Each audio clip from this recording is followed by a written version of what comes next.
Hello, isang mapagpalang umaga po mga kapatid. Kumusta po kayong lahat? Praise the Lord, narito na naman tayo para mag-aral ng kanyang salita. At ang verse po natin ay mula po sa John chapter 1, verse 48. Pero basahin po natin from 47 hanggang 49. At ang title po ay The Savior Who Knows Us.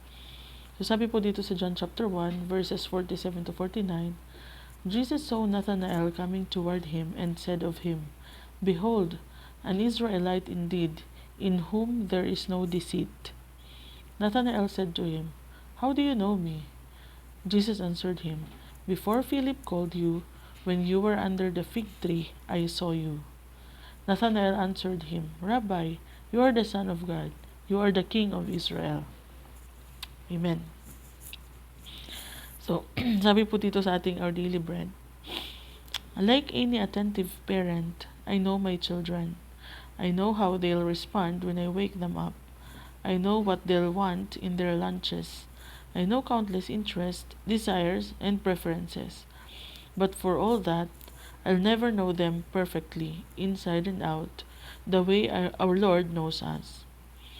We catch a glimpse of this kind of intimate knowledge Jesus has of his people in John chapter 1.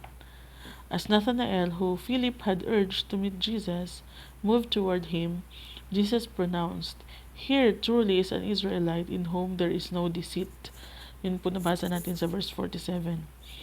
Startled, Nathanael responded, How do you know me? Somewhat mysteriously, Jesus replied that he'd seen him under the fig tree. Yun po nabasa natin sa verse 48. We may not know why Jesus chose to share this particular detail, but it seems Nathanael did. Overwhelmed, he responded, Rabbi, you are the Son of God. Din po sa verse 49 na binasa natin. Jesus knows each of us like this, intimately, completely, and perfectly, the way we long to be known. And he accepts us completely, inviting us to be not only his followers, but his beloved friends. Sabi po sa John 15:15. No longer do I call you servants, for the servant does not know what his master is doing. But I have called you friends, for all I have heard from my Father, I have made known to you. Amen. So, ang title po natin, The Savior Who Knows Us. Ano po? So, itong author po natin, hinalimbawa po niya, kinumpare niya pala yung pagkakakilala niya sa mga anak niya na alam niya kung ano yung mga paborito nila, alam nila kung paano sila sasagot sa specific questions, alam nila yung oras, alam niya yung oras ng pagising nila, oras ng pagtulog, yung mga habits nila, alam niya kung ano yung mga gusto nilang kainin. Pero sabi niya, this will never compare kung paano sila kilala ng Diyos inside out. Ano po? So, totoo nga naman.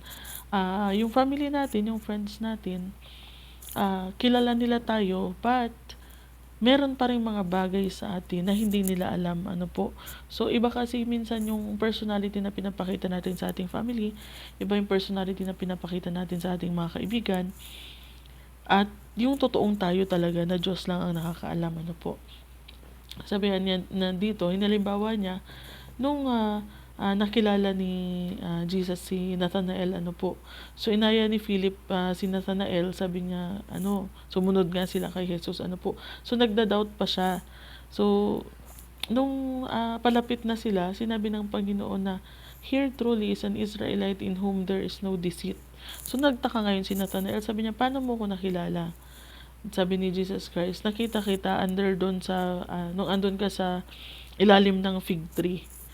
So, hindi naman in-explain kung ano mismo yung nangyari doon sa nung nakasilong sa fig tree si Nathanael, pero kumbaga silang dalawa lang ng Panginoon ang nakakaalam, pero si Nathanael na-realize niya na walang ibang makakaalam nun kundi siya at ang Diyos lang. Ano po?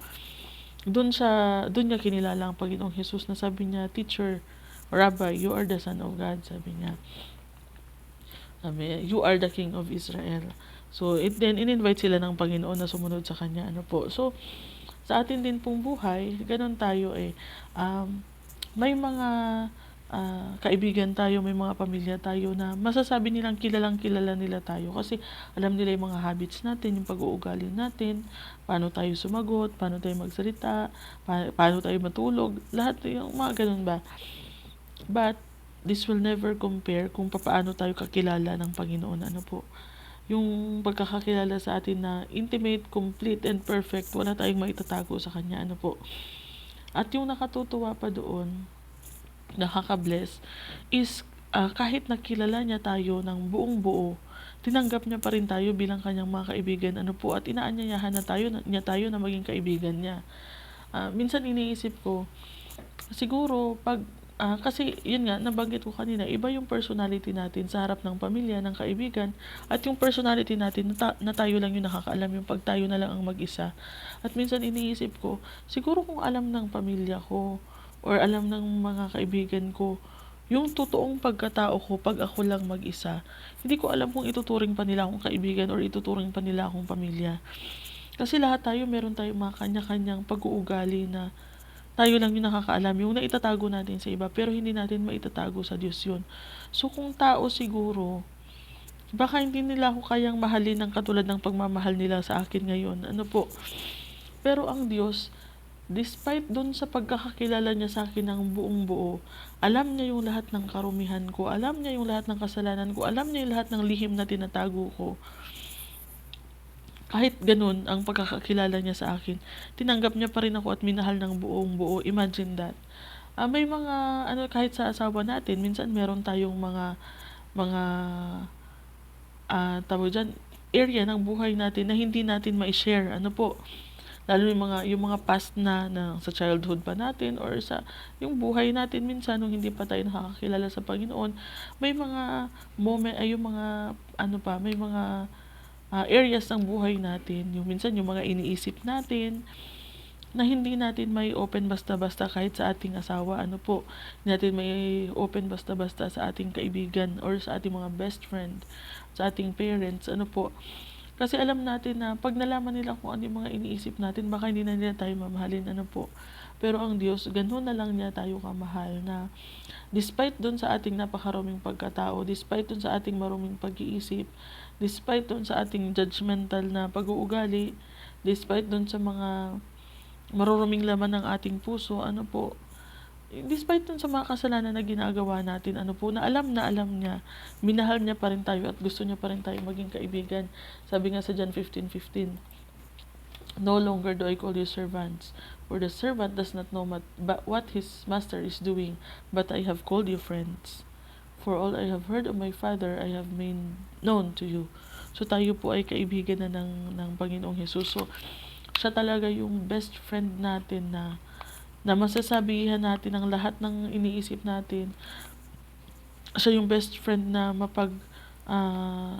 yung mapaglalabasan natin ang lahat ng sama ng loob, lahat ng iniisip natin, yung kung ano talaga yung nasa atin, nasa loob natin, ano po, nang hindi tayo huhusgahan, hindi tayo tatalikuran, hindi tayo susumpain, yung mahal pa rin tayo kahit na ganito tayo, ano po. So, yun yung ating Savior who knows us, and that is Jesus Christ, ano po. And yun nga po, lagi tayo naghahanap ng pagmamahal na unconditional. Yun bang kahit na alam yung lahat patungkol sa atin, mamahalin pa rin tayo. Kahit na alam yung ating past, present, and future. At minsan hinahanap natin yun sa tao. Hinahanap natin sa mga kaibigan, sa partner, sa family. Pero though mahal nga nila tayo at kilala nila tayo, but it will never compare dun sa pagmamahal at pagkakakilala sa atin ng ating Panginoong Hesus. Ano po? Yung love na unconditional na hinahanap natin all along, andyan lang yan sa Panginoon. Nag-aantay lang siya na i-recognize natin at tanggapin natin yung pagmamahal niya. Ano po?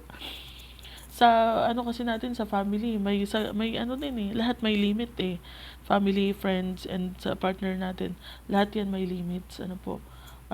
Kumbaga, pagka parang ina-abuse na natin or sobra-sobra na yung mga ginagawa natin, talagang minsan yung tinatakwil na tayo, tinatalikuran na tayo, hinihiwalayan na tayo, mga kaibigan natin, ano po, kasi may limit sila.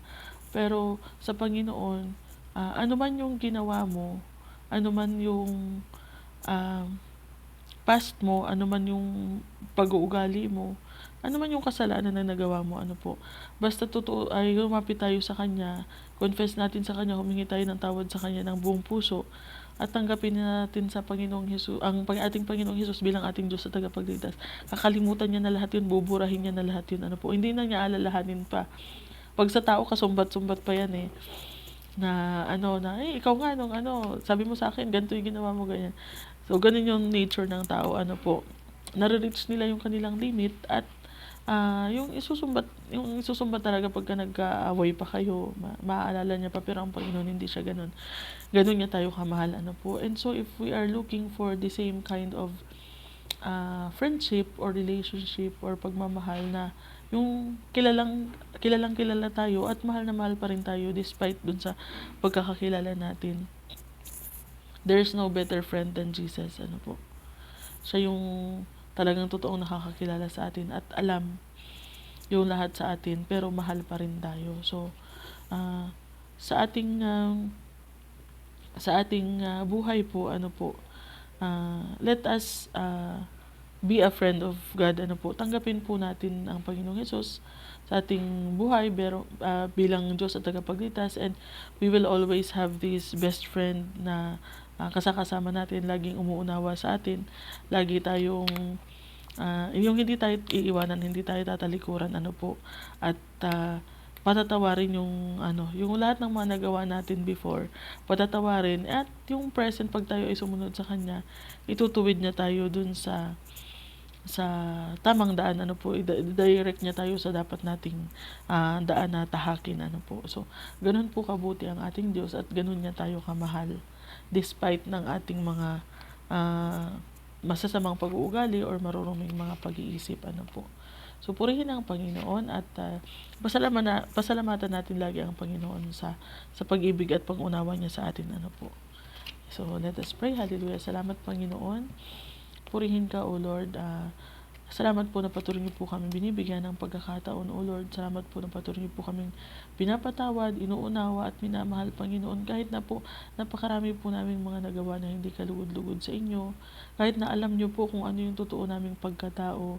Alam niyo po yung lahat ng tinatago namin, Panginoon. Subalit minahal niyo pa rin kami. Namatay pa rin kayo sa krus para sa amin.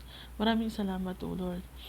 At nawa, Panginoon, sa mga kapatid po namin na hindi pa po tumatanggap sa inyo, hindi pa po nakakakilala sa inyo, ay sumuko din po sila sa inyo, Panginoon, at tanggapin ng Panginoong Hesus bilang kanilang Diyos at tagapagligtas, so that they will also experience, Panginoon, this kind of friendship, this kind of relationship that we have with you, Panginoon. Salamat po sa inyong unending love at salamat, Panginoon, sa inyong assurance na hindi nyo nga po kami iwan at hindi nyo kami pababayaan, Panginoon. At salamat, Panginoon, sa pagtanggap nyo sa amin, Panginoon. Kahit na ganito kami, Panginoon. Kahit na kami ay parang maruming basahan sa inyong harapan, ay tinanggap at minahal nyo pa rin kami. Purihin ka, O Lord. And help us, Panginoon, in appreciation of your love and goodness, Panginoon, and friendship para sa amin. Help us to follow your will, Panginoon. Help us to do what you want us to do, Panginoon, sa araw-araw ng aming buhay. Salamat, Panginoon. May you bless this day. May you bless each and every one of us, Panginoon, at lahat po ng aming gagawin sa maghapon na ito, Panginoon. Purihin ka, O Lord. In Jesus' name we pray. Amen. Yun po. Maraming salamat po sa pakikinig at panonood. Mga kapatid, ingat po tayo sa maghapon at God bless you all.